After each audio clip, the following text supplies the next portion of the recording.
জাহান্নাম কেমন হবে জানো? আমার আল্লাহ হাসরের মাঠ যেদিন কায়েম করবে, সেই দিন সমস্ত মানুষগুলা দাঁড়ায় যাবে। সেই দিন আদম নবী থেকে শুরু করে আখিরি নবী মুহাম্মদুর রাসূলুল্লাহ সাল্লাল্লাহু আলাইহি ওয়াসাল্লাম পর্যন্ত লক্ষ লক্ষ কোটি কোটি উম্মত নিয়ে নবীরা দাঁড়ায় যাবে। সেই দিন আমার আল্লাহ হাসরটাকে এমনভাবে সাজাবেন, হাসরের মধ্যে আল্লাহ ছাড়া কেউ থাকবে না। নবীরা পর্যন্ত নাফসি নাফসি বলবে, সাহাবীরা পর্যন্ত নাফসি নাফসি বলবে, সবাই নাফসি নাফসি বলবে। এ বন্ধু, বন্ধুরে একটু মনোযোগ দিয়ে শোনা যাও। রঙ্গের ঘোড়া কম দৌড়াও নাই, দুনিয়া কম সাজাও নাই। তুমি এখন মারা যাবা, তুমি মনে করছো আমি হয়তো যদি না থাকি কাজটা হবে না, কিন্তু খোদার কসম করে বলি, এখন যদি তোমার মরণ হয়, এশারের পরে তোমার জানাজা হবে, তোমার কাজ কোনোদিনও শেষ হবে না, ঠিক কিনা?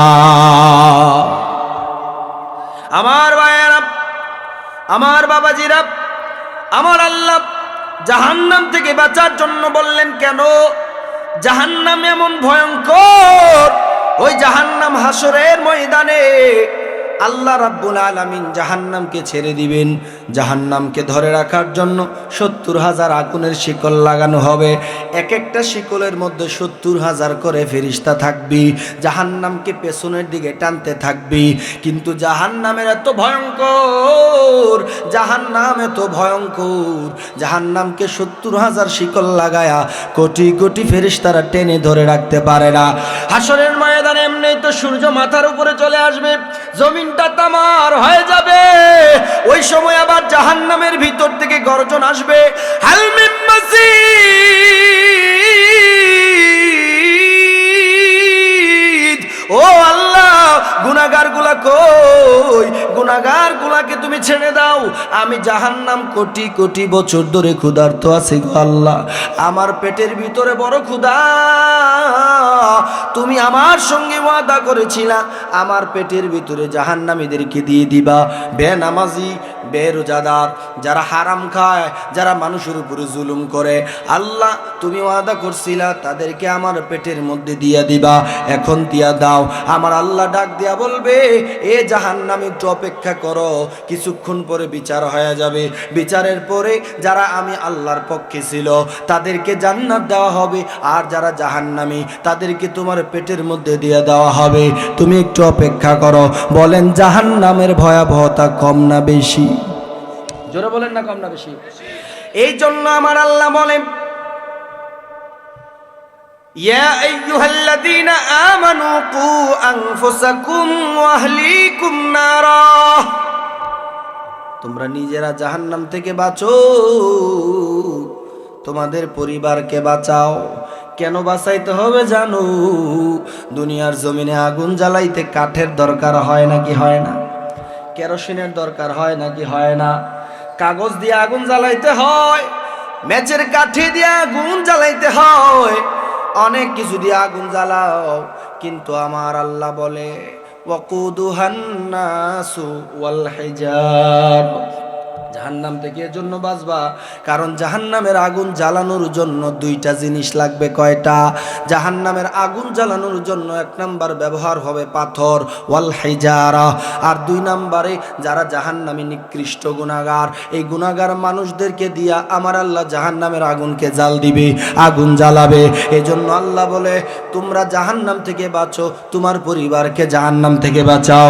জাহান্নামের আগুন শুধু তোমারে জ্বালাবে না, জাহান্নামীদেরকে জ্বালানোর জন্য তোমারে লাকড়ি হিসেবেও ব্যবহার করা হবে। বলেন নাউজুবিল্লাহ। বিসমিল্লাহির রহমানির রহিম। ইয়া আইয়ুহাল্লাযীনা আমানু কু আনফুসাকুম ওয়া আহলিকুম নারা।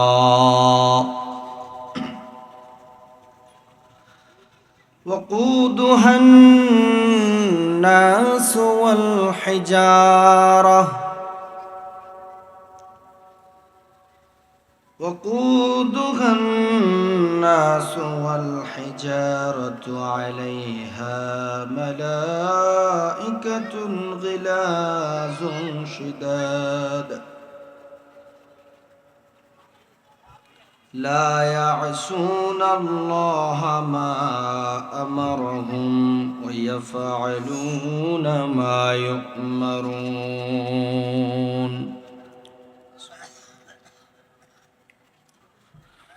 صدق الله العظيم وصدق رسوله النبي الحبيب الكريم ونحن على ذلك من الشاهدين والشاكرين والحمد لله رب العالمين وقال النبي صلى الله عليه وسلم أعددت لعبادي الصالحين ما لا عين رأت ولا أذن سمعت ولا خطر على قلب بشر وقال تعالى في شان حبيبه ومحبوبه ومعشوقه مخبرا وآمرا إن الله وملائكته يصلون على النبي يا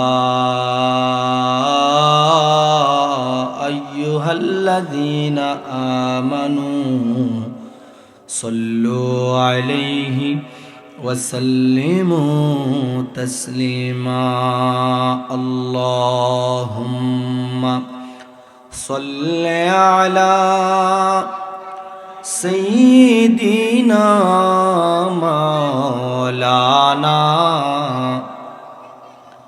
وعلى آل سيدنا مولانا محمد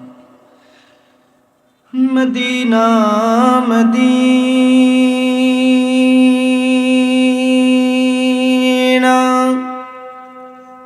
مومنوں کی گنگنا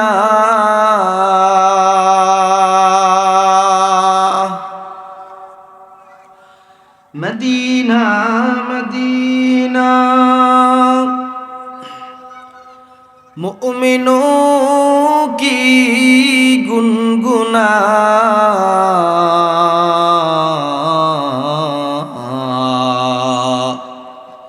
دیدار مدینہ عاشقوں کی تمنا بلغ العلا بکمالہ کشف الدجى بجمالہ حسنت جميع خصاله صلوا عليه وآله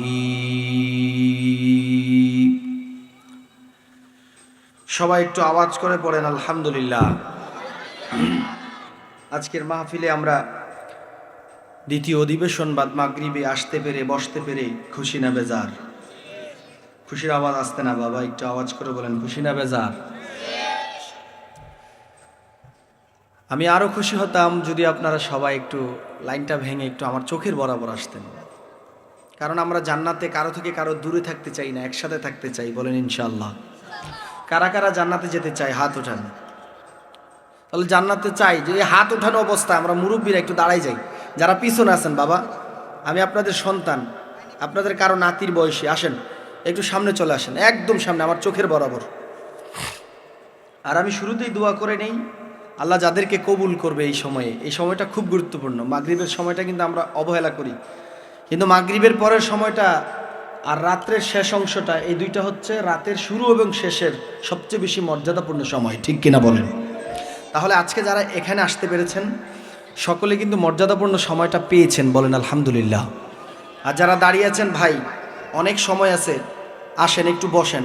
বলা যায় না এশারের পর বক্তা আসবে, বসবেন, এশারের পর পর্যন্ত বাঁচবেন, আপনারা কে গ্যারান্টি দিল? চিন্তা করেন যে আমার হায়াতের শেষ সময়টা এটা হতেই পারে, তাই না? এশারের ওয়াক্তটা আমরা কেউ নাও পেতে পারি, সুতরাং এই মাহফিলের বসাটা সবের কাজ না গুনার কাজ? আওয়াজটা একটু ক্লিয়ার করেন মাইকম্যান ভাই, আওয়াজটা ফেটে যাচ্ছে, একদম স্মুথ করেন, হ্যাঁ, কণ্ঠের সাথে মিলিয়ে। সবের কাজ। যদি মৃত্যুটা আমার এশারের সময় হয়ে যায়, তাহলে শেষ সময়টা কাউন্ট করা হবে, শেষ সময়টা বান্দা কি করেছে। হাদিসে স্পষ্ট আসছে, বান্দা ইন্তেকাল করার পরে কবরে যখন ফেরেশতারা আসবে, তখন তার মৃত্যুর আগ মুহূর্তের সময়টাকে বেশি প্রাধান্য দেওয়া হবে। ও কি নেক কাজে ছিল না গুনাহের কাজে ছিল? বলেন না সুবহানাল্লাহ। তাহলে এই যে আমরা মাহফিলে আসতে পেরেছি, নেক কাজ না গুনার কাজ? তা আলহামদুলিল্লাহ আমরা আসতে পেরেছি, বসতে পেরেছি, এবং আমরা প্রমাণ করে দিয়েছি যে আমাদের হৃদয়ে একজনের ভয় আছে। তিনি কে? আওয়াজ করে বলেন কে? তো ভাইয়েরা আমার, শুকরিয়া আদায় করি আল্লাহ তাআলার, যিনি আমাদেরকে হাজার হাজার মানুষ থেকে যাচাই করে বাছাই করে আল্লাহ পাকের আশিকিন জাকিরিন মুহিব্বিন হিসেবে কবুল করে আজকের এই মাহফিলে আসার এবং বসার তৌফিক ভিক্ষা দিয়েছেন। একটু হৃদয় থেকে উচ্চ আওয়াজে বলেন আলহামদুলিল্লাহ। আর একটু জোরে বলেন আলহামদুলিল্লাহ। সম্মানিত সুধী, লক্ষ কোটি তার চেয়ে অনেক বেশি দরুদ সালাম পাঠাই বিশ্ব মানবতার মুক্তির দিশারি সাইয়্যিদুল মুরসালিন, ইমামুল মুরসালিন, খাতামুন নাবিয়্যিন, ইউনিভার্সাল প্রফেট সাইয়্যিদিনা হাবিবিনা মাওলানা মুহাম্মাদুর রাসূলুল্লাহ সাল্লাল্লাহু আলাইহি ওয়াসাল্লামের উপর। তো আমি আজকে আপনাদের সামনে বাদ মাগরিবে কিছু কথা বলার জন্য বসেছি। আমি পবিত্র কালামুল্লাহ শরীফের সূরাতুত তাহরিম থেকে 6 নম্বর আয়াতে কারিমা তেলাওয়াত করেছি। এই গুরুত্বপূর্ণ সময়ে গুরুত্বপূর্ণ কিতাব পবিত্র কালামুল্লাহ থেকে আমরা আজকে কিছু অল্প সময়ের জন্য নফসের চিকিৎসা করা যায় এমন কিছু কথা, যে কথাগুলো শুনলে আপনার আমার সকলের হেদায়েতের জন্য যথেষ্ট হবে, ওই রকম কিছু কথা যেন আল্লাহ তাআলা তার এই গোলামের জবান থেকে কবুল করে বলেন আমিন। আল্লাহ তাআলা যেন তার এই গোলামকে এবং আপনাদেরকে কবুল করে, যেন আজকের এই বসার কারণে আল্লাহ তাআলা আমাদেরকে কাল হাসরের মাঠে আমাদেরকে নাজাতের ফায়সালা করে বলেন আমিন। আল্লাহ তাআলা বলছেন, ইয়া আইয়ুহাল্লাযীনা আমানু কু আনফুসাকুম ওয়া আহলিকুম নার। একটু মনোযোগ দিবেন, ঠিক আছে? দেখেন আল্লাহ কি বলছে। বলেন, আমরা এখানে যারা আছি আমাদের ঈমান আছে না নাই? দেখি তো কার নাই ঈমান? নাই, বুঝছে না, বুঝছে না। আমাদের ঈমান আছে না নাই? কষ্ট পাইেন না, ভুল হতেই পারে, ঠিক কি না? আল্লাহ তাআলা বলেন, যাদের ঈমান আছে, যাদের মধ্যে আল্লাহ তাআলার প্রতি বিশ্বাস আছে, যাদের প্রতি আল্লাহ তাআলার ভয় আছে, তারা যারা ঈমানদার, যারা আল্লাহ মানে, যারা রাসূল মানে, যারা ইসলাম মানে, যারা আখিরাতকে বিশ্বাস করে, যারা আল্লাহ তাআলার হুকুম মানে, আদেশ মানে, নিষেধ ছাড়ে, এইরকম মানুষগুলাকে বলা হয় ঈমানদার। কি বলা হয়? এ বন্ধু, মনোযোগ দিয়ে শুনতে হবে।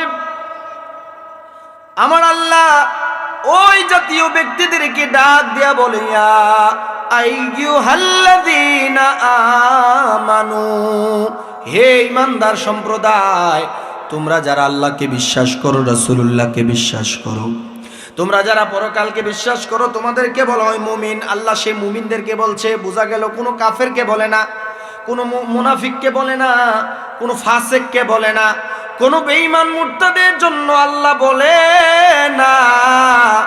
আমার আল্লাহ সমস্ত মুমিন ব্যক্তিদের জন্য বলছেন, কু আনফুসাকুম ওয়া আহলিকুম নারা, হে আমার মুমিন বান্দারা, তোমরা জাহান্নাম থেকে নিজেরা বাঁচো, তোমরা তোমাদের পরিবার পরিজনকে বাঁচাও। কে বলেছেন? জোরে বলেন, কে বলেছেন? আমরা ঈমানদার হওয়ার পরেও আল্লাহ বলছেন, কু আনফুসাকুম ওয়া আহলিকুম নারা, হে ঈমানদার, তোমরা জাহান্নাম থেকে বাঁচো, তোমাদের পরিবারকে বাঁচাও। এই ইঙ্গিত থেকে বোঝা গেল যারা ঈমানদার তারাও জাহান্নামে যেতে পারে, ঠিক কি না?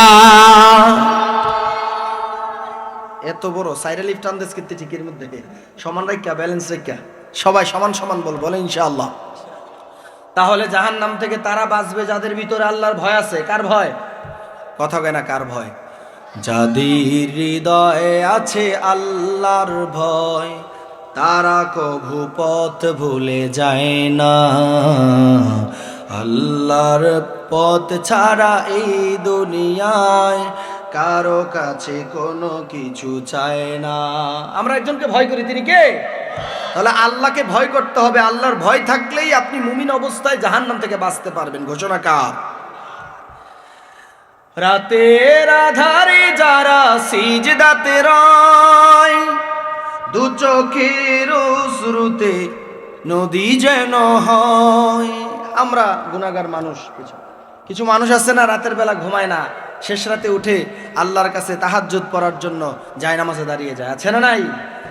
রাতের আধারে যারা সিজদাতে রয়, দু চোখের অশ্রুতে নদী যেন বয়। ছলনার হাত ছানি যতই আসুক, ছলনার হাত ছানি যতই আসুক, পিছনে ফিরেও তাকায় না। যাদের হৃদয়ে আছে আল্লাহর ভয়, তারা কভু পথ ভুলে যায় না, তারা কভু পথ ভুলে যায় না। আল্লাহর প্রেম ছাড়া এই দুনিয়ায় কারো কাছে কোনো কিছু চায় না। বলেন মারহাবা। তাহলে আমাদের হৃদয়টাকে আল্লাহর প্রেম দিয়ে, আল্লাহর ভয় দিয়ে ভরে দিতে হবে। বলেন ঠিক কিনা? তাহলে আমার ভাইয়েরা, আল্লাহ বললেন, ইয়া আইয়ুহাল্লাযীনা আমানু কু আনফুসাকুম ওয়া আহলিকুম নারা। হে ঈমানদারের দল, তোমরা যারা ঈমানদার, তোমরা জাহান্নাম থেকে নিজেরা বাঁচো, তোমার বিবিকে বাঁচাও, তোমার মাকে বাঁচাও, তোমার বাবাকে বাঁচাও, তোমার সন্তানকে বাঁচাও, তোমার নাতি, তোমার নাতনি, তাদেরকেও বাঁচাও, তোমার পরিবার বলতে যাদেরকে বোঝানো হয় তাদেরকে বাঁচাও। তাহলে বোঝা গেল জাহান্নামের ভয়াবহতা কম না বেশি? জাহান্নাম কেমন হবে জানো? আমার আল্লাহ হাসরের মাঠ যেদিন কায়েম করবে, সেই দিন সমস্ত মানুষগুলা দাঁড়ায় যাবে।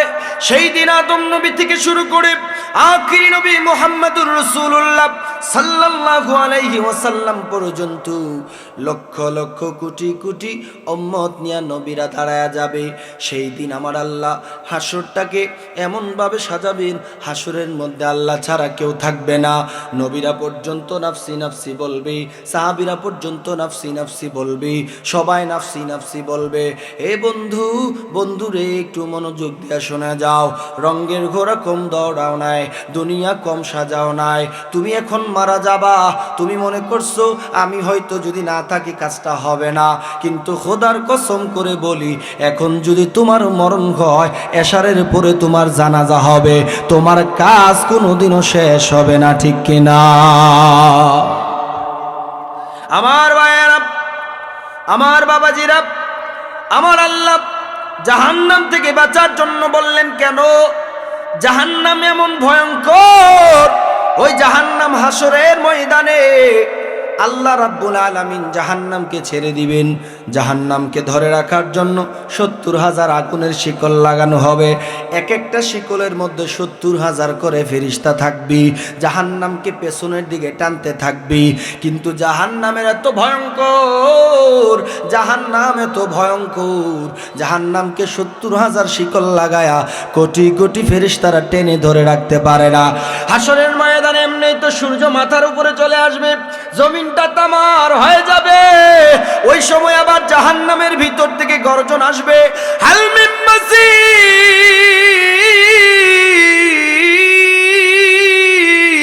ও আল্লাহ, গুনাহগার গুলা কই? গুনাহগার গুলাকে তুমি ছেড়ে দাও। আমি জাহান্নাম কোটি কোটি বছর ধরে ক্ষুধার্ত আছি গো আল্লাহ, আমার পেটের ভিতরে বড় ক্ষুধা। তুমি আমার সঙ্গে ওয়াদা করেছিলা আমার পেটের ভিতরে জাহান্নামীদেরকে দিয়ে দিবা। বেনামাজি, বেরোজাদার, যারা হারাম খায়, যারা মানুষের উপরে জুলুম করে, আল্লাহ তুমি ওয়াদা করছিলা তাদেরকে আমার পেটের মধ্যে দিয়া দিবা। এখন দিয়া দাও। আমার আল্লাহ ডাক দিয়া বলবে, এ জাহান্নামী একটু অপেক্ষা করো, কিছুক্ষণ পরে বিচার হয়ে যাবে। বিচারের পরে যারা আমি আল্লাহর পক্ষে ছিল তাদেরকে জান্নাত দেওয়া হবে, আর যারা জাহান্নামী পানি তাদেরকে তোমার পেটের মধ্যে দিয়ে দেওয়া হবে। তুমি একটু অপেক্ষা করো। বলেন জাহান্নামের ভয়াবহতা কম না বেশি? জোরে বলেন না কম না বেশি? এই জন্য আমার আল্লাহ বলেন, ইয়া আইয়ুহাল্লাযীনা আমানু কু আনফুসাকুম ওয়া আহলিকুম নারা, তোমরা নিজেরা জাহান্নাম থেকে বাঁচো, তোমাদের পরিবারকে বাঁচাও। কেন বাঁচাইতে হবে জানো? দুনিয়ার জমিনে আগুন জ্বালাইতে কাঠের দরকার হয় নাকি হয় না? কেরোসিনের দরকার হয় নাকি হয় না? কাগজ দিয়ে আগুন জ্বালাইতে হয়, ম্যাচের কাঠি দিয়ে আগুন জ্বালাইতে হয়, অনেক কিছু দিয়ে আগুন জ্বালাও। কিন্তু আমার আল্লাহ বলে ওয়াকুদুহান নাসু ওয়াল হিজার, জাহান্নাম থেকে এজন্য বাঁচবা কারণ জাহান্নামের আগুন জ্বালানোর জন্য দুইটা জিনিস লাগবে। কয়টা?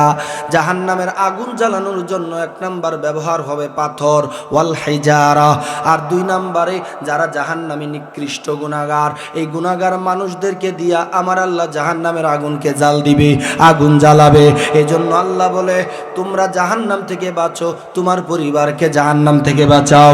জাহান্নামের আগুন শুধু তোমারে জ্বালাবে না, জাহান্নামীদেরকে জ্বালানোর জন্য তোমারে লাকড়ি হিসেবেও ব্যবহার করা হবে। বলেন নাউজুবিল্লাহ।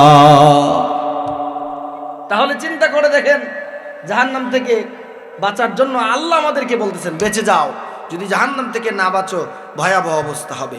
তা আমাদের চরিত্র, আমাদের জীবন, আমাদের কর্ম, আমাদের সংসার, ব্যক্তি জীবন, সংসার জীবন, পারিবারিক জীবন, সামাজিক জীবন, রাষ্ট্রীয় জীবন এমনভাবে আমরা সাজাইছি জান্নাতে যাওয়ার জন্য আমরা যে যে কাজ করা দরকার ওই সমস্ত কাজ থেকে আমরা বহু দূরে আছি। ঠিক কিনা বলেন?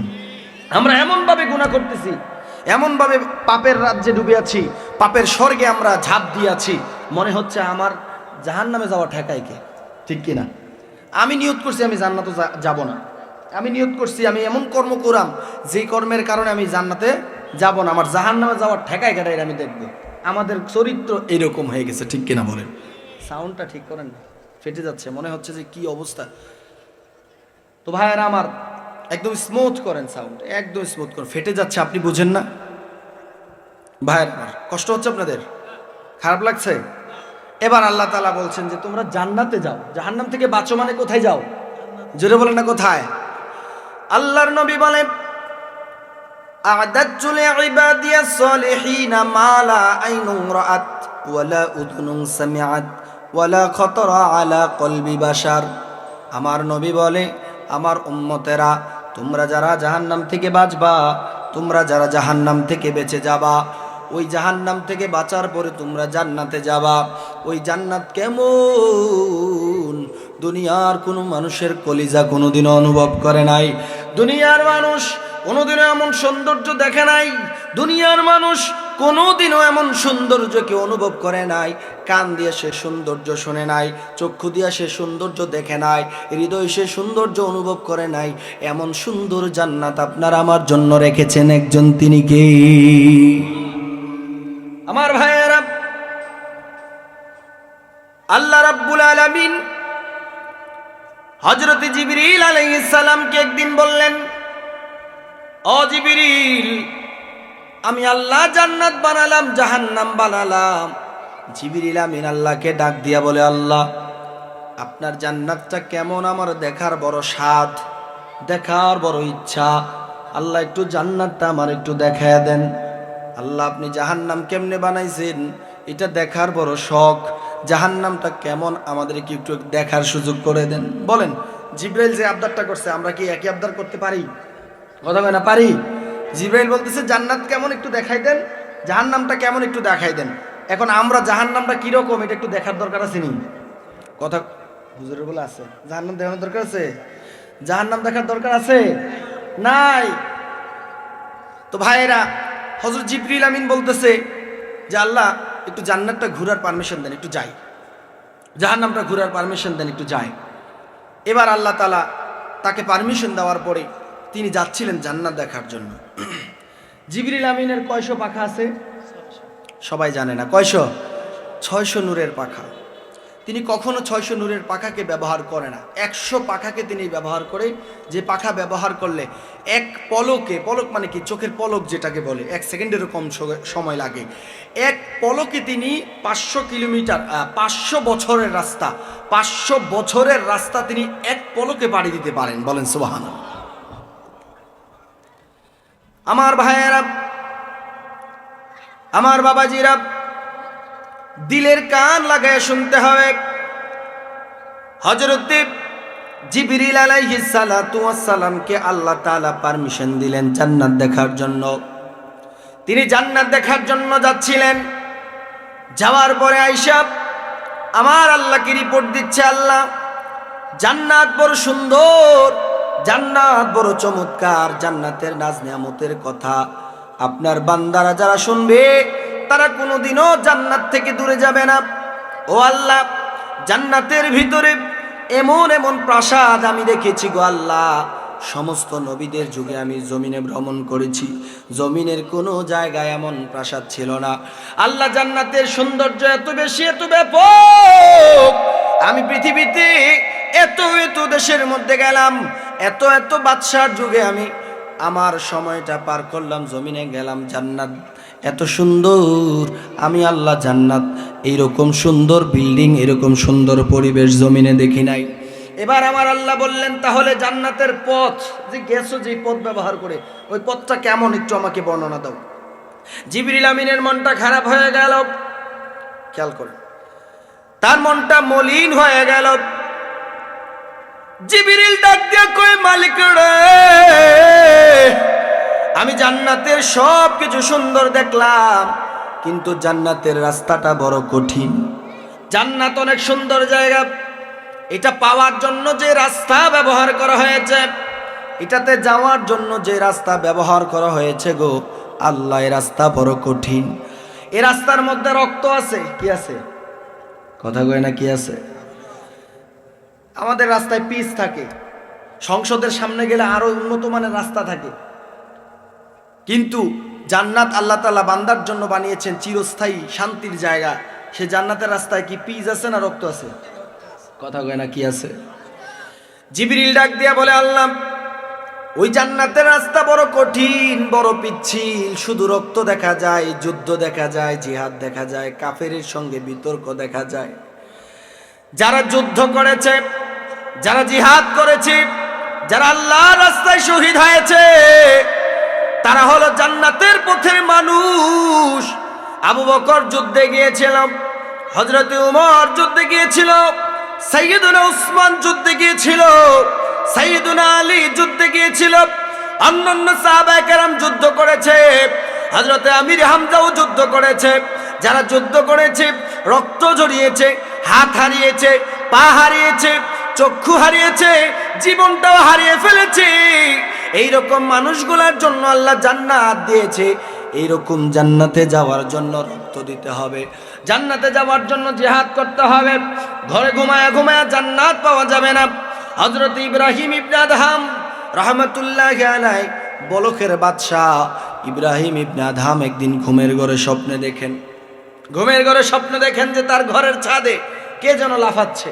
এবার তিনি ঘুম থেকে উঠলেন, ঘুম থেকে উঠার পরে বলছেন যে আমার ঘরের ছাদে কে রে লাফালাফি করছিস? ইব্রাহিম ইবনে আদহাম স্বপ্ন দেখতেছেন, কিন্তু মানে স্বপ্নে তিনি দেখছেন যে তার ছাদের মধ্যে কে যেন দৌড়াচ্ছে। তখন তিনি বললেন যে, কে আমার ছাদের মধ্যে তুমি ভ্রমণ করছো, দৌড়াচ্ছ? এবার তিনি বললেন যে, ইব্রাহিম, তোমার ছাদের মধ্যে আমার ঘোড়াটা হারাই গেছে। বলেন এই কথাটা কি সঠিক নাকি ভুল? অবশ্যই ভুল। ছাদের মধ্যে ঘোড়া আসবে কোত্থেকে? ঘোড়া থাকবে মাঠে, ঘোড়া থাকবে আস্তাবলে, ঘোড়া থাকবে আপনার ঘরের বাহিরে, কিন্তু বিল্ডিং এর ছাদের উপরে ঘোড়া আসবে কোত্থেকে? ইব্রাহিম ইবনে আদহাম বলছেন, এই বেক্কল, এই বোকা, এই আহাম্মক, ঘোড়া খুঁজতে হলে তুমি মাঠে যাও, ঘোড়া পাইতে হলে তুমি জঙ্গলে যাও, ঘোড়া পাইতে হলে তুমি খোলা ময়দানে যাও, ছাদের উপরে ঘোড়া আসবে কোত্থেকে? ছাদের উপরে ঘোড়া পাওয়া যায় নাকি?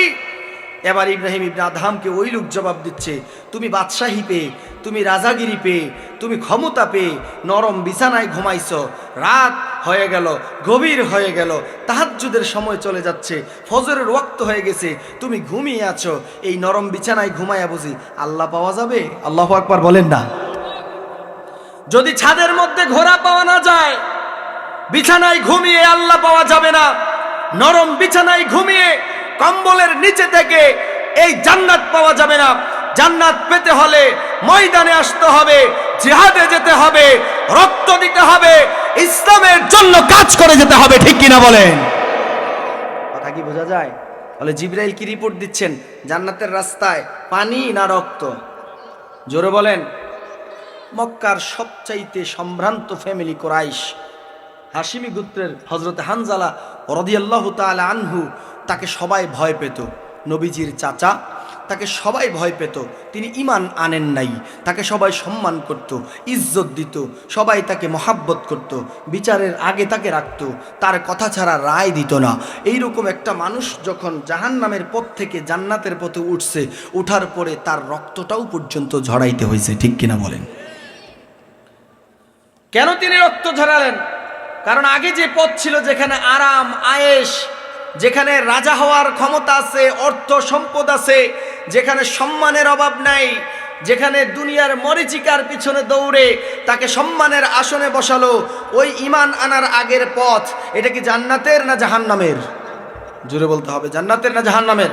ওই জাহান্নামের পথ থেকে যখন তিনি আল্লাহর একত্ববাদের ঘোষণা নিয়ে, রাসূলুল্লাহর রিসালাতের ঘোষণা নিয়ে দ্বীন ইসলাম প্রতিষ্ঠার পথে ময়দানে নেমে এসেছেন, ইসলাম গ্রহণ করেছেন, সেই সম্মান দেওয়ার মানুষগুলাই তাকে বেইজ্জতি করা শুরু করছে। ঠিক কিনা বলেন? বলেন, আগে যেটা ছিল ওটা কি আসল সম্মান? কিন্তু ঈমান আনার পরে যারা বেইজ্জতি করছে, আমার আল্লাহ বলছে, তোমাকে মানুষ দূরে সরিয়ে দিয়েছে। মানুষ তোমাকে যত দূরে মনে করে, ঈমান থাকার কারণে আমি আল্লাহ তোমার তত কাছে এসে যাই। বলেন না সুবহানাল্লাহ? এবার বলছেন, ঠিক আছে, জান্নাত তো দেখছো, একটু জাহান্নাম দেখে আসো। এবার তিনি জাহান্নামটা দেখার জন্য গেলেন। সেখানে গিয়ে দেখলেন রক্ত, ভিতরে আগুন, মানুষের চিল্লাচিল্লি, মানুষের কান্না, মানুষকে ফাঁসিতে ঝুলায় রাখছে, মানুষকে উলঙ্গ করে রেখেছে, মানুষের পাগুলো উপরের দিক দিয়ে রাখছে। একদল লোক জাহান্নামের ওই সমুদ্রের মধ্যে, দরিয়ার মধ্যে সাঁতার কাটতেছে। যদি পারে আসে, আবার পাথর নিক্ষেপ করে দূরে সরাইয়া দেওয়া হয়।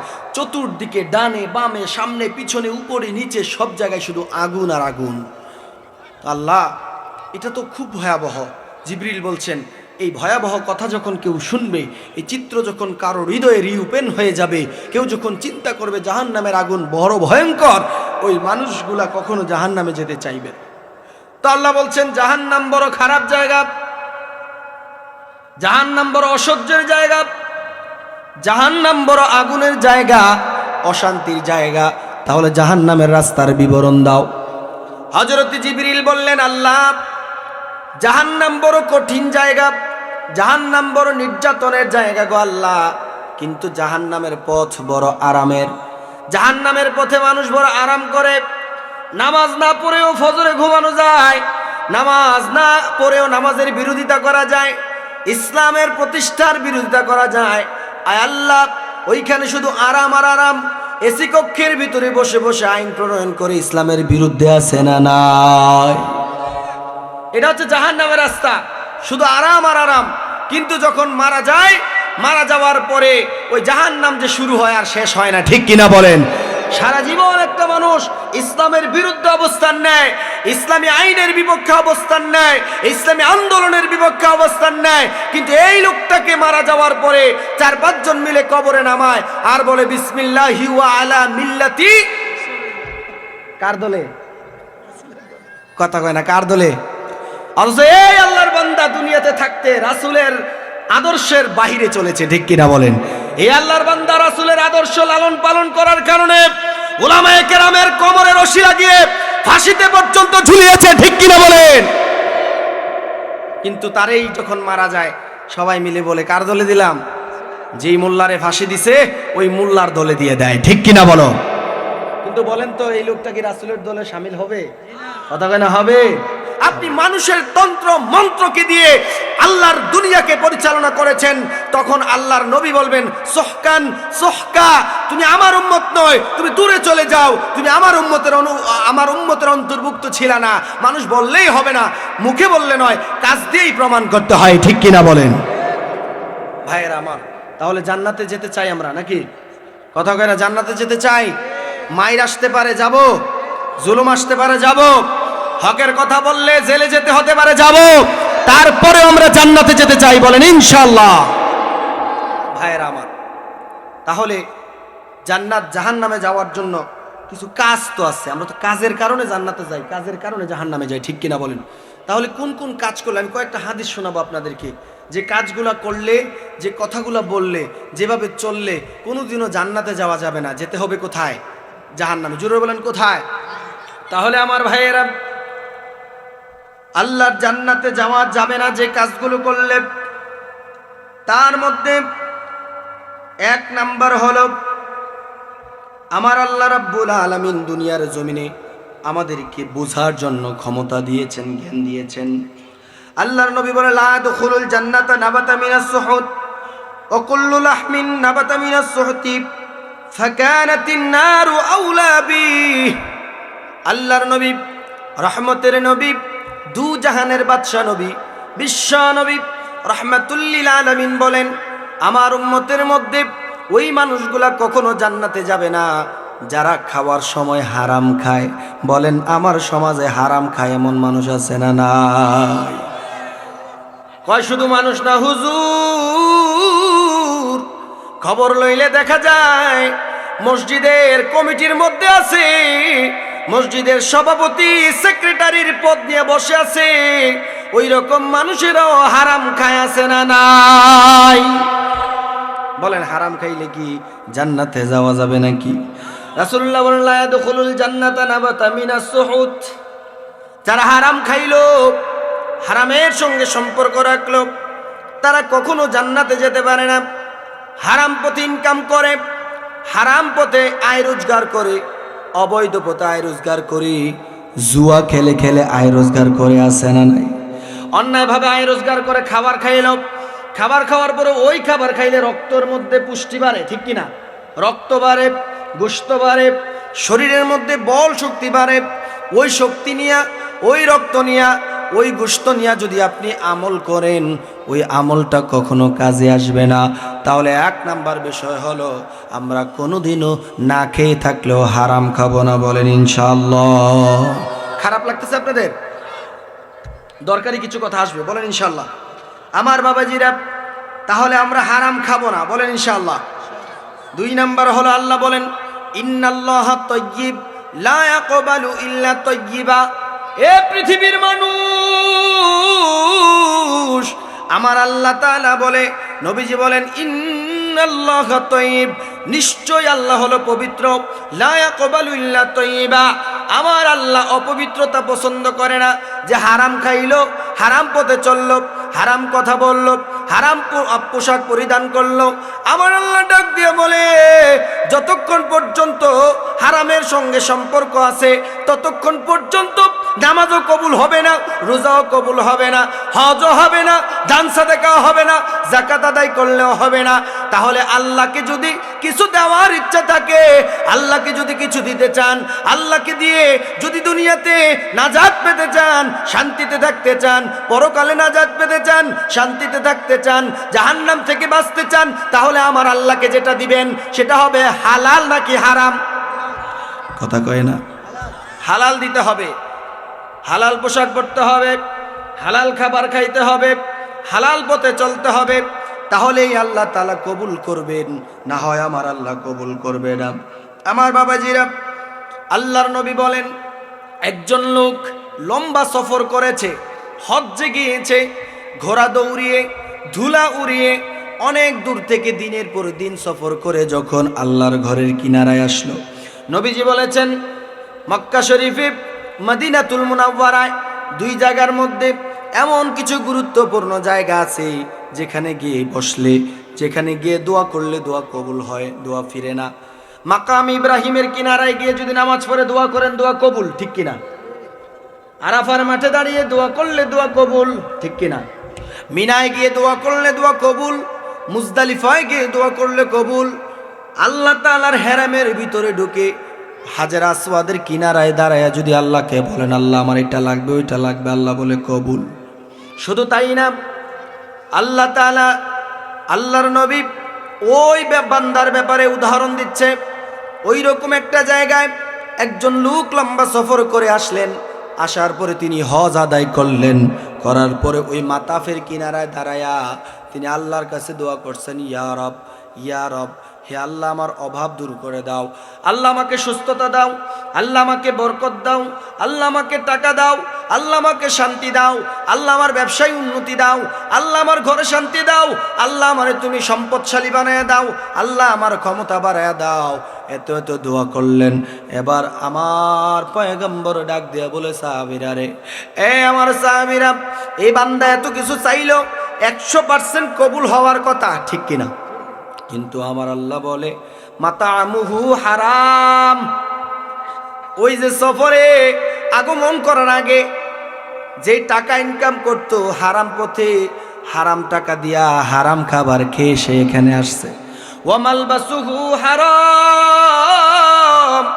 ও যে পোশাক পরেছে ওই পোশাকটা হারাম টাকা দিয়া কিনা।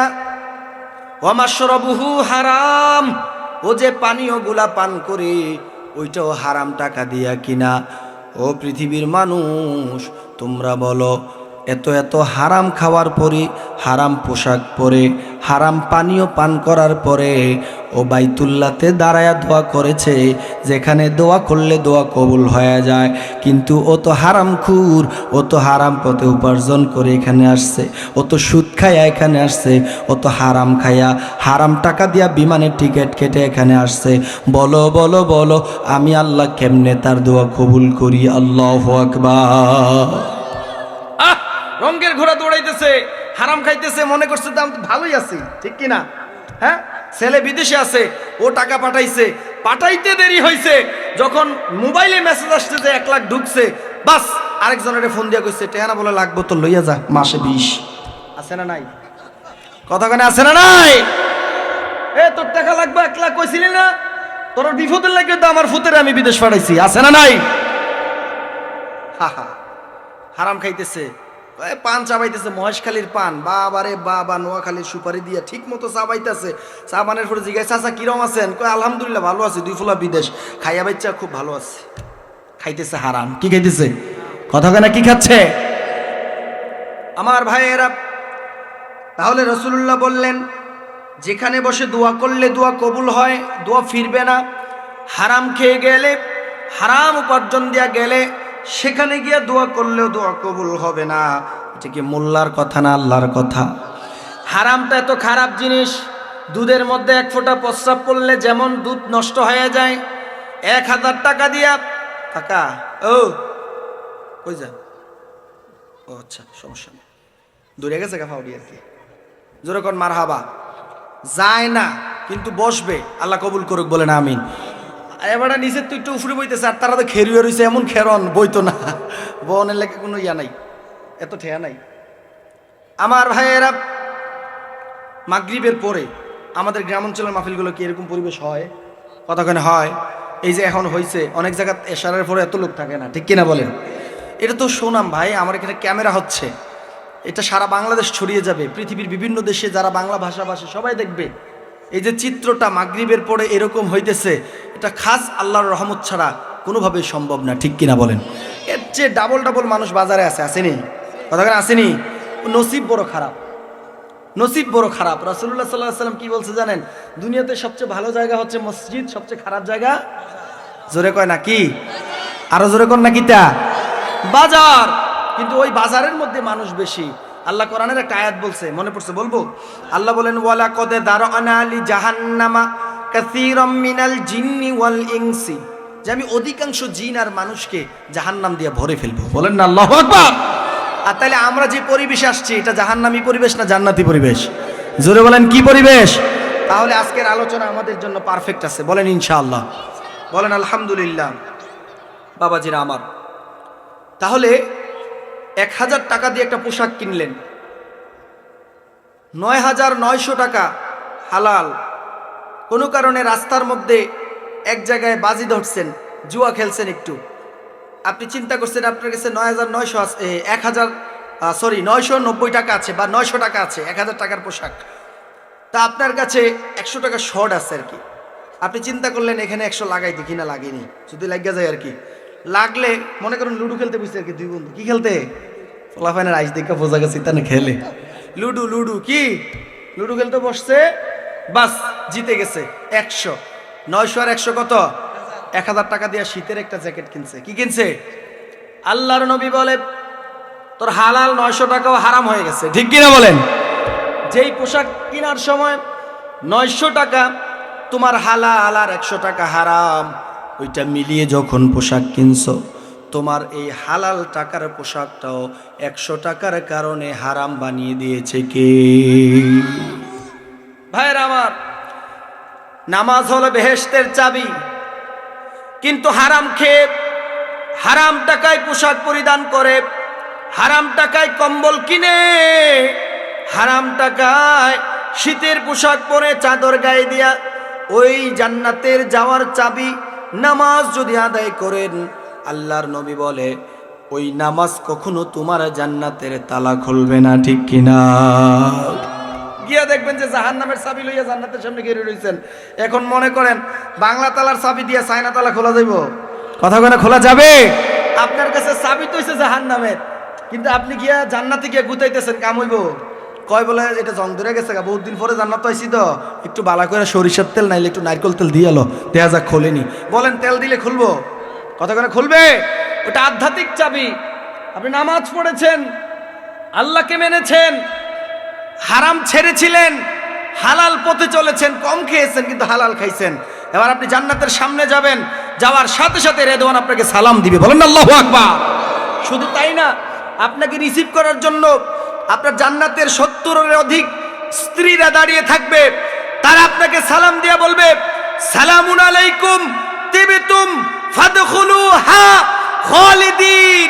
হে আমাদের স্বামীরা, তোমরা প্রবেশ করো, তোমাদেরকে সালাম জানালাম, আসো, ওয়েলকাম, আহলান ওয়া সাহলান, মারহাবাম বিকুম, আসো, তোমাদের জন্য জান্নাতের শরবত নিয়ে আমরা দাঁড়িয়ে আছি। আল্লাহু আকবার।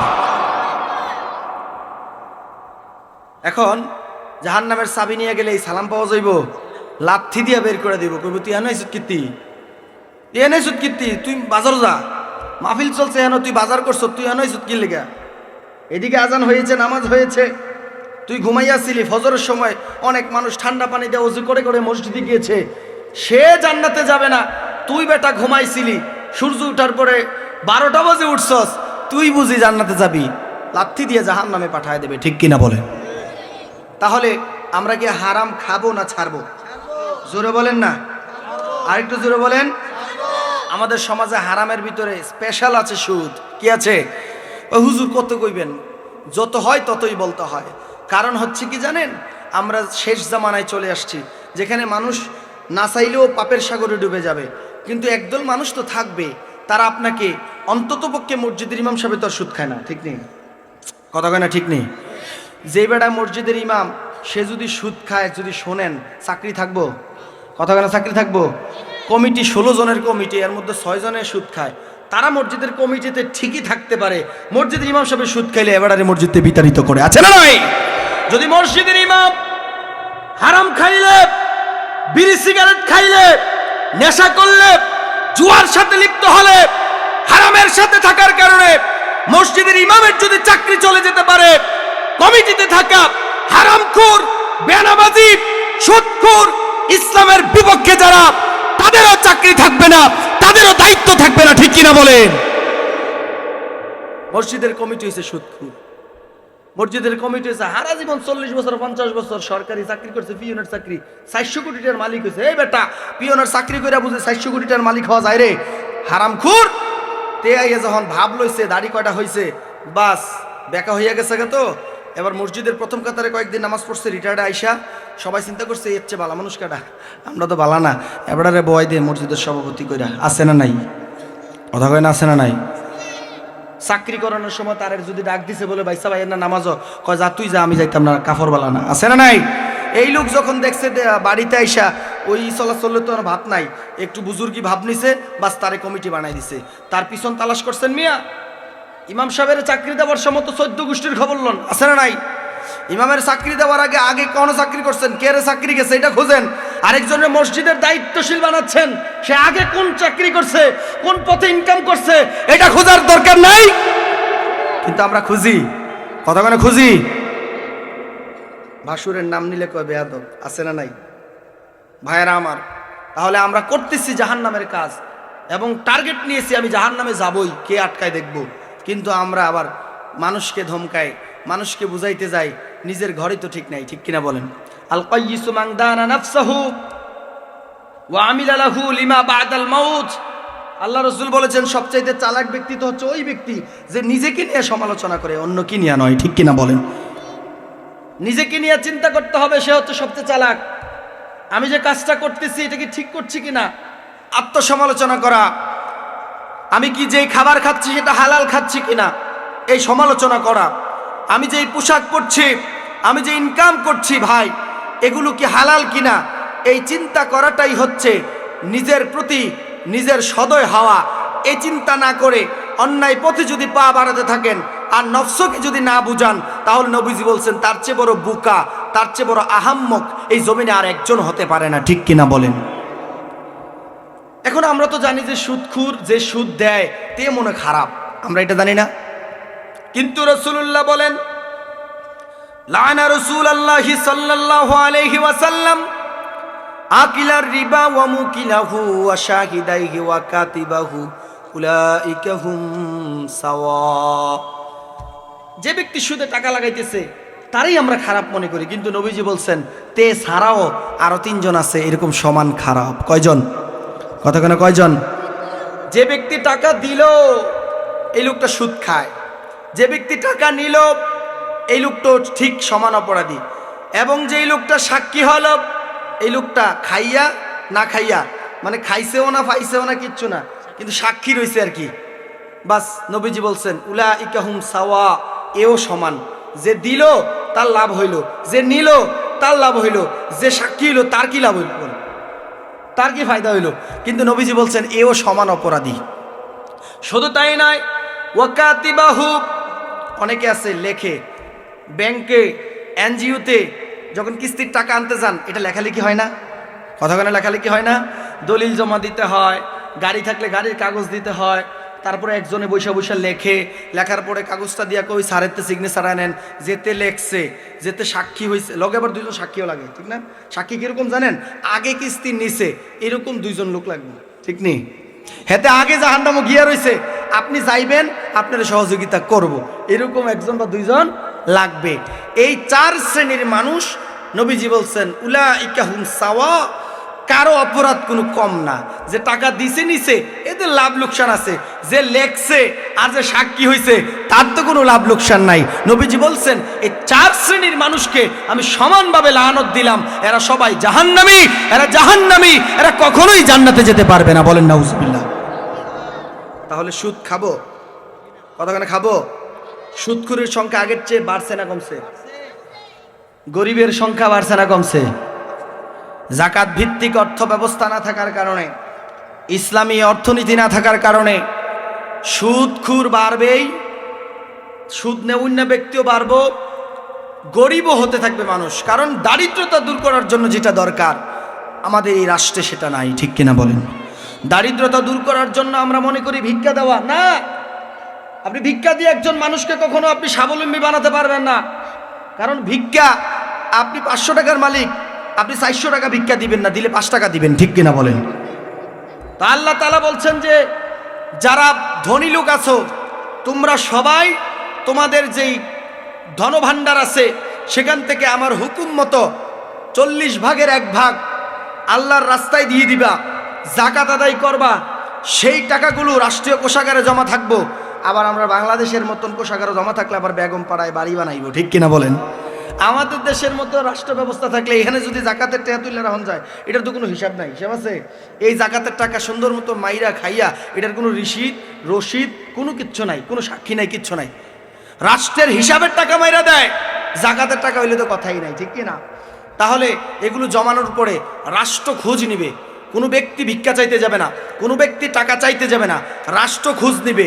মেম্বারের মাধ্যমে ওয়ার্ডে, চেয়ারম্যানের মাধ্যমে ইউনিয়নে, এমপির মাধ্যমে নির্বাচনী এলাকায়, মন্ত্রীর মাধ্যমে তার পুরো জোনে তারপরে সবার কাছ থেকে খবর নেওয়া হবে কোন এলাকায় কোন পরিমাণে কতজন লোক গরিব আছে।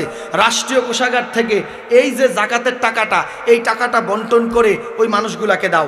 যার একটা ভ্যান কিনে দিলে তার সংসারটা চলবো, তার একটা ভ্যান কিনে দাও। যেই মহিলার একটা সেলাই মেশিন কিনে দিলে এই মহিলার সংসার চলবে, এই মহিলা গিয়ে কারো কাছে হাত পাতবে না। রাসূল সাল্লাল্লাহু আলাইহি সাল্লাম ভিক্ষা করতে নিষেধ করেছেন, ভিক্ষা তিনি পছন্দ করতেন না। যেখানে জাকাত ব্যবস্থা আছে, যেখানে একজন গরিবের কাছে সরকার তার নিজ দায়িত্বে অর্থ নিয়ে যাবে, রাতের অন্ধকারে গিয়া পায়ে হাত দিয়া বলবে, মা বাবা তুমি গরিব, তুমি আমার কাছে যাওয়ার প্রয়োজন নাই, তুমি আমার কাছে পাও না, আমি ধনী মানুষ, আমি সরকার, আমি চেয়ারম্যান, আমি মেম্বার, আমি তোমাকে দিব, তুমি সেটা নিয়ে স্বাবলম্বী হয়ে থাকবা, মানুষের কাছে হাত পাতে যাইবা না। এটা করে না, বরং চেয়ারম্যান সাহেব কি করে জানেননি, ওই গরিব মানুষের রিলিফের চাউল আইছে, এটা সব বেচ্চা খাইয়া লাইছে। আছে না নাই? কথা কেন আছে না নাই? কই আকাশ আর কই পাতাল, কই ইসলাম আর কই গণতন্ত্র, ঠিক কিনা বলেন? কোথায় ইসলামী খেলাফত আর কোথায় গণতন্ত্র? আল্লাহু আকবার। গরিব মানুষ আপনার কাছে হাত পাতবে কেন? এই তন্ত্র মন্ত্র দিয়ে রাষ্ট্র যতদিন চলবে ততদিন এই হাত পাতার লোক বাড়তেই থাকবে। আর যখন আল্লাহর জমিনে আল্লাহর দ্বীন প্রতিষ্ঠা হয়ে যাবে, খলিফাতুল্লাহ যারা, তাদের কাছে যখন ক্ষমতা চলে আসবে, দায়িত্ব চলে আসবে, ওই মানুষগুলো গরিব মানুষকে ডাকবে না, বরং খবর নিয়ে গোপনে খুঁজে খুঁজে রাষ্ট্রের টাকা দিয়ে একজন গরিবকে স্বাবলম্বী বানায় দিবে, ঠিক কিনা বলেন? আমরা কি এরকম একটা রাষ্ট্র চাই? কথা কেন চাই? এমন রাষ্ট্র চাইলে তো আবার কিছু মানুষের চুলকানি লাগে, আছে না নাই? আমরা আজ থেকে 17 বছর আগে এরকম রাষ্ট্র চেয়েছিলাম বলেই শেখ হাসিনার মতো একটা স্বৈর শাসকের জন্ম হয়েছে, ঠিক কিনা বলেন? শুধু তাই না, যারা ইসলামকে প্রতিষ্ঠা করতে চাইতো আর কোনো কথা বলতো না, তাদেরকে জঙ্গি বানায় দিত, দেশদ্রোহী বানায় দিত, 71-এর মানবতা বিরোধী অপরাধী বানায় দিত, ঠিক কিনা বলেন? কিন্তু জন্ম হয়েছে তার 72 সালে। কয় সালে? কথা কেন কয় সালে? ভাইয়েরা আমার, আমরা কারো দুশ্মন নই। আমরা চাই হিন্দুরাও থাকবে, তাদের অধিকার নিয়ে বেঁচে থাকবে, কাফেররাও থাকবে আমাদের দেশে। 32টা দাঁতের মাঝখানে নরম জিহ্বাটা যেমন নিরাপদ, ইসলামী রাষ্ট্রের মধ্যে সমস্ত কাফের বেঈমান রাম বামরা এরা ওই রকমই নিরাপদ, ঠিক কিনা বলেন? কি বুঝি আমরা? বুঝছি না। আমরা চলতেছি জাহান্নামের পথে। ওই জায়গা বললাম আর কি, আমি জাহান্নামে যাবো, আমার ঠেকাই কে? তো ভাইয়েরা আমার, হারাম খাওয়া যাবে? তাহলে সুদ যে খায় সেও জাহান্নামী, সুদ যে নেয় সেও জাহান্নামী, সুদের টাকার সাক্ষী যে ব্যক্তি হয় সেও জাহান্নামী, সুদের টাকার লেনদেনের খোঁজ খবরটা যে লেখে ওই ব্যক্তিও জাহান্নামী। তারপরে আসেন 3 নম্বর হলো ঘুষ। আমরা তারা মনে ঘুষ টুস খায় না, বাঙালিরা খায়, কথা কয় না, খায় ঘুষ। আমরা একসময় মনে করতাম ঘুষ মনে হয় এই আপনার সরকারি লেভেলেই ঘুষ চলে, না, এখন তো গ্রামে গঞ্জে বিচার করার আগেও ঘুষ চলে, আছে না নাই? বিচারের আগের দিন রাইতে একতরফা দেখা করতে হয় চেয়ারম্যানের লগে, ঠিক কিনা? একতরফা দেখা করতে হয় মাতবরের লগে। দেখা না করলে বিচারটা কোন দিকে জায়গায় এটার একটা খোঁজখবর লন লাগে। যদি দেখে বিচার তার দিকে আছে তাহলে পকেট বন্ধ আছে, আর যদি দেখে যে না কোনো কারণে বিচার তার উল্টা জায়গা, তো হাত ডাইরেক্ট পকেটে ঢুকে যায়, আছে না নাই? কথা করে আছে না নাই? চেয়ারম্যান সাহেব বিচারটা কেমনি কিতা করবেন? কিতা এটা মুখে কইলা বইব? বিচারের মতো হইব, অসুবিধা কিতা? মুখে কইলে কাম হইব? তো বিচার যখন বিচারের মতো হইব কইছে, তখন তো বুঝ জ্বালাইছে বিচার তার পক্ষে নাই, ঠিক কিনা বলেন? তখনই মনে করেন ভান্ডেল বের করে দিয়া দেয়, আছে না নাই? কথা কেন আছে না নাই? এই ঘুষখোর বিচারকগুলা আমাদের সমাজে যতদিন থাকবে, এই ঘুষখোরগুলা কি হালাল খায় না হারাম খায়? কথা কেন? আর রশি ওয়াল মুরতাশি ফিন্নার। যে ঘুষ খাইলো আর যে ঘুষ দিল দুইজনই সমান অপরাধী। চূড়ান্ত সিদ্ধান্ত, এরা দুইজনই জান্নাতি নয় বরং জাহান্নামী, ঠিক কিনা বলেন? আল্লাহ আমাদেরকে এগুলো থেকে বাঁচাও, বলেন আমিন। এজন্য আল্লাহ বলছেন কু আনফুসাকুম ওয়া আহলিকুম নার, প্রোটেক্ট ইউরসেলফ, যে তুমি তোমার নিজেকে বাঁচাও, অ্যান্ড ইউর ফ্যামিলি, তোমার ফ্যামিলিকে বাঁচাও। কারণ এমন আগুন তোমার সামনে আসতেছে যে আগুন তোমার ছোট্ট ভুলের কারণে তোমাকে ধ্বংস করে দেবে, ঠিক কিনা বলেন? 4 নাম্বার হলো প্রতিবেশীর সাথে ভালো আচরণ করা। যদি আমরা প্রতিবেশীকে কষ্ট দেই, প্রতিবেশীর সাথে ঝগড়া লাগি, প্রতিবেশীকে গালিগালাজ করি, প্রতিবেশীর রাস্তা বন্ধ করে দিই, এগুলো মনে আমাদের মধ্যে নাই? রাস্তা বন্ধ করে দিছে, বাস সাইডটা বসাইয়া রাস্তা বন্ধ করে দিছে, আছে না নাই? প্রতিবেশীর হক আদায় করতে হবে, ভালো রিলেশন রাখতে হবে, সবার সাথে সুসম্পর্ক রাখতে হবে। যদি না রাখেন মানুষের প্রতি রহম না করেন, দয়া না করেন, ভালোবাসা না দেখান, তাহলে আপনি জান্নাতে নয় বরং জাহান্নামে যাবেন। ঠিক কিনা বলেন? প্রতিবেশীটাকে আমরা খুব সহজ করে দেখি। অনেকে মনে করতেছে কথাগুলো মনে হয় খুব নর্মাল। না, আমরা খুব সহজ করে দেখি ভাই। প্রতিবেশীর প্রতি দয়া দেখাই না, মুখ দিয়ে যা আসে তাই বলি। আছে না এই ঝগড়া লাগলে? একদিন আল্লাহর নবীর কাছে একজন মহিলা আসলেন। ওই মহিলা ঈশা বললেন, ইয়া রাসূলুল্লাহ, ইয়া হাবিবাল্লাহ, আমার বাড়ির কিনারায় আর একজন মহিলা আছে। এই মহিলা অসংখ্য নামাজি, অনেক ভালো মানুষ, নামাজি, অনেক নফল রোজা রাখে, ফরজ রোজার পরেও প্রচুর পরিমাণে নফল ইবাদত করে, ফরজ নামাজের পরেও প্রচুর পরিমাণে ফরজ নামাজের ইবাদত, নফল নামাজের ইবাদত করে, জিকির আজকার করে, দান সাদাকা করে। আমল কম না বেশি? এই বেশি আমল। কিন্তু নবী গো, এই মহিলা আমারে গালিগালাজ করে, এই মহিলা আমারে কষ্ট দেয়, এই মহিলা আমার নামে মিথ্যা অপবাদ দেয়। আমার নবী বললেন, অসংখ্য নামাজ, অসংখ্য রোজা, অসংখ্য হজ, অসংখ্য যাকাত, দান সাদাকা সব কিছু থাকার পরেও যেহেতু প্রতিবেশীর প্রতি তার কোনো দয়া নাই, প্রতিবেশীর প্রতি ভালোবাসা নাই, প্রতিবেশীকে কষ্ট দেয়, গালি দেয়, তাহলে এত আমল তার কোনো কাজে আসবে না। এই মহিলা ইন্নাহা হিয়া ফিন্নার, এই মহিলা জান্নাতে যাবে না অল্প গালি দেওয়ার কারণে, এই জবান দিয়া গালিগালাজ করার কারণে, প্রতিবেশীকে কষ্ট দেওয়ার কারণে। আমি নবী তার ব্যাপারে জানিয়ে দিলাম, আল্লাহ আমাকে জানালো, অনেক নামাজ রোজা থাকার পরেও এই মহিলা কোনোদিনও জান্নাতে যেতে পারবে না। বলেন, আমরা আমাদের প্রতিবেশীরে গালি দেই নাকি দেই না? কথা কেন দেই নাকি দেই না? তে যদি অমুকের ফুট কয়, এবিডি অমুকের ফুট কয়ে লইয়া পড়ে। আছে না নাই? কথা কেন আছে না নাই? আমার দেশের মহিলারা প্রতিবেশীর সাথে বেশি ঝগড়া হয়। মহিলাদের ঝগড়া হলে কি করে জানেন? একেবারে এবিডির তো গাইল্লাই ওই এবিডির বাপেরে তুলে, এবিডির মারে তুলে, 14 গোষ্ঠীরে তুলে। আছে না নাই? কথা কেন আছে না নাই? গালি দেওয়া যাবে? সামান্য গালি দিয়েছে, রাসূলুল্লাহ বলেন, মান সালিমাল মুসলিমুনা মিন লিসানিহি ওয়া ইয়াদিহি, ওই ব্যক্তি তো প্রকৃত মুসলমানই না যে ব্যক্তির হাত এবং জবান থেকে অন্য মুসলমান নিরাপদে থাকে না। তাহলে আমাদের এমনভাবে চলতে হবে, প্রতিবেশীর সাথে এমনভাবে মিশতে হবে যেন আমরা, আজান হয়ে যাচ্ছে নাকি, যেমন আমরা কখনোই তাদের সাথে কোনো দ্বন্দ্ব নাই, কোনো ঠেলাঠেলি নাই, মারামারি নাই।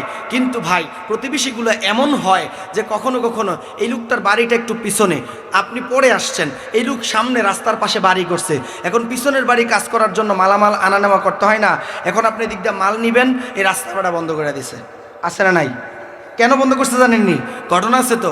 বন্ধ করার কারণ হচ্ছে এই, তারে কেটা দিনে বুদ্ধি দিছে, রাস্তাটা বন্ধ করে দে, লাখ লাখ টাকা দিয়ে না বাড়ি করতেছে, তুই রাস্তা করানোর সময় টেহা লাগছে না? তোর মাটি যে ফালাইছ টেহা লাগছে না?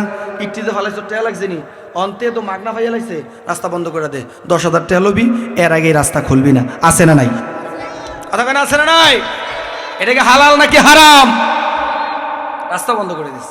শুধু তাই না, আরেক বেটার প্লটের উপর দিয়ে আপনি ট্রাক্টর আনছেন, প্লটটা একটু ডাবছে, বলেন মাটি কি চলে গেছে এদিকে, একটু ডাবলো কেরে, 2 টাক মাটি দেওয়া লাগবো। আছে না না এরকম মানুষ? আমি বহু দেখছি ভাই, এরকম বহু দেখছি।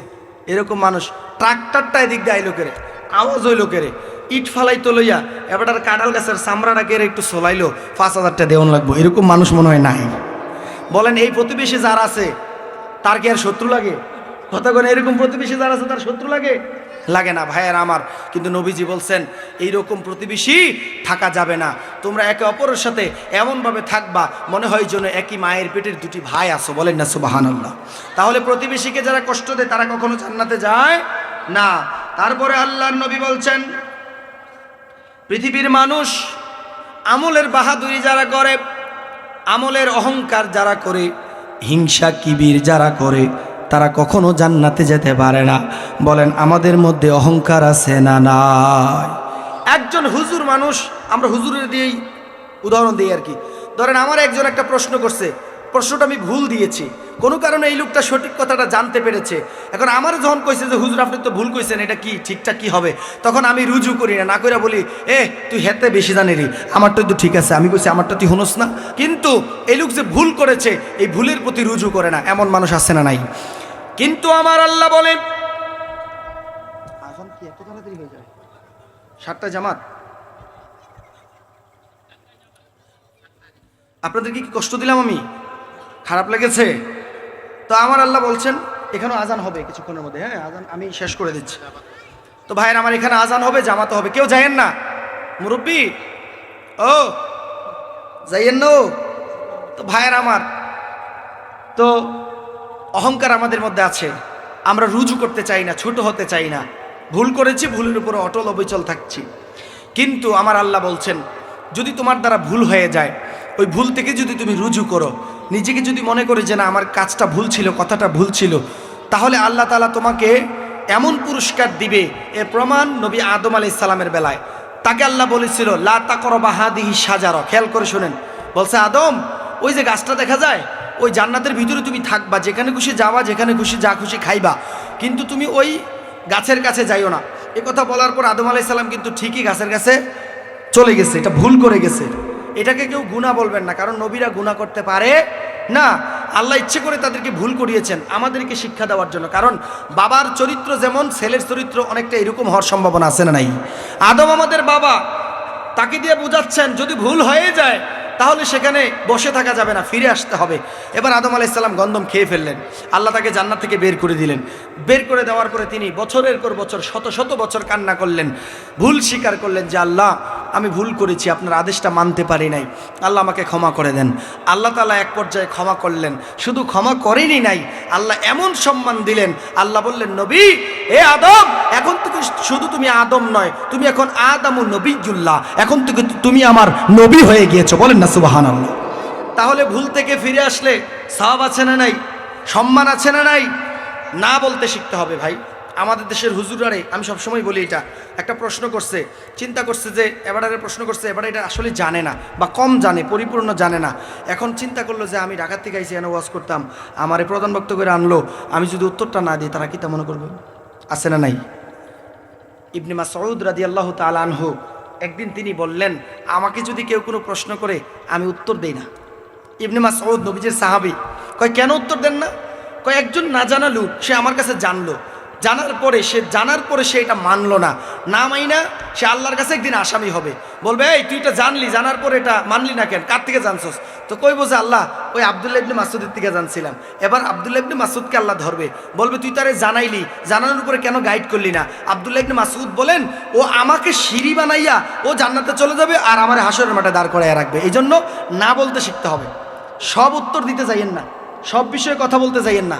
আছে না নাই যে সব বিষয়ে কথা বলে? বিশেষ করে সাইস্টলের মুফতি সাহেবেরা, এমন কোনো বিষয় নাই যে তারা জানে না। আছে না নাই? কতক্ষণ আছে না নাই? সাইস্টলে যারা বয় তাদের যে অগাধ জ্ঞান রে বাবারে বাবা, আমরা 18-20 বছর ধরে পড়ালেখা করতেছি, এখনো শেষ করতে পারি নাই, কিন্তু আমরা ফতুয়া দিতে আমাদের ঠোঁট কাঁপে, কলিজা কাঁপে।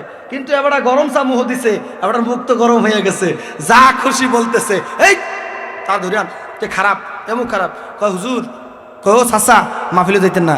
কয় কি এর মাহফিল রে? তে কিতা করবো আমার জানা আছে, মোল্লারা কত কতই কয়। আছে না নাই? কতক্ষণ আছে না নাই?